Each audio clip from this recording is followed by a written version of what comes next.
and leading, it's leading by example. It's not telling people what to do, but it's do what you do, and then other people will be attracted. That's the way I look at it. On this idea, on this topic of this wealth gap or feeling like you're caught, you're hopeless, you don't have a father around you, you don't have the opportunities around you. I think that, and this might piss some people off, but I think that excuse is so played out. Like, we're going through one of the most transformative times in human history right now. Artificial intelligence, AI agents, robotics, cryptocurrency. You're looking at the change in the way that we communicate at scale. Everything is changing so fast.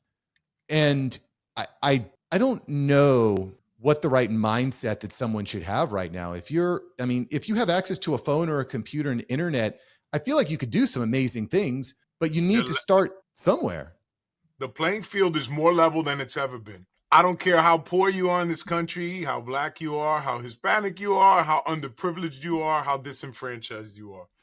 The truth is, the tools for success are available. Are they equally available to everybody? Of course not. They're still, open for discussion. The ability or the access to the internet is something that a lot of poor people still lack, no matter where they are in the country. But to your point, I agree. And that's a perspective shift. That's a glass half full versus half empty mindset. And that, my friend, is the only thing that is going to allow people to succeed. We are in a time where we have a mental health crisis. I think it's baloney. I think we have a lack of effort crisis because everything comes so easily in the form of this beautiful curse called the cell phone. We live in a generation where everything is available at the touch of a button. I was talking to a young man yesterday who articulated his struggle trying to find jobs. He submitted 500 applications to get 50 responses. The majority of them were refusals, but only 10% even bothered to respond and say no, and maybe one or two yeses or follow-ups. I don't know what your age is, but I used to carry an envelope with resumes and have to fill out every application individually by hand and go have a conversation with the manager on site. That's how we looked for a job before email. So again, perspective.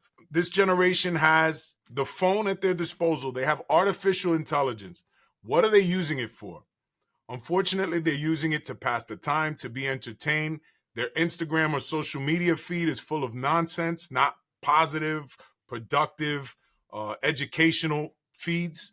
Artificial intelligence is being used to create baby memes or baby video voiceovers right now instead of the real power of AI. I have this limited amount of resources. I have this skill set. I live in this area of the country. This is my zip code. What's a good business idea for someone who's 17 and has limited means? You can literally ask ChatGPT that, and it'll give you 10 answers. But are they doing that? So yes, access to information has never been as readily available, but neither are distractions. And I think people lose out to the distractions. So there's never been a better time for a go-getter to win. I think there's less competition than ever, and I think it's going to thin out even more. And you mentioned the disparity in wealth, the gap between rich and poor, and every great empire falls when that gap becomes too great between the haves and the have-nots. And it's sad to say, but I think we're heading in that direction, just like every other great civilization in the history of the world. And I think that's where the tug of war is right now. You've got the people that are feeling a sort of way, like something's owed to them, the entitlement. And then you have people that are going to go out there and get it.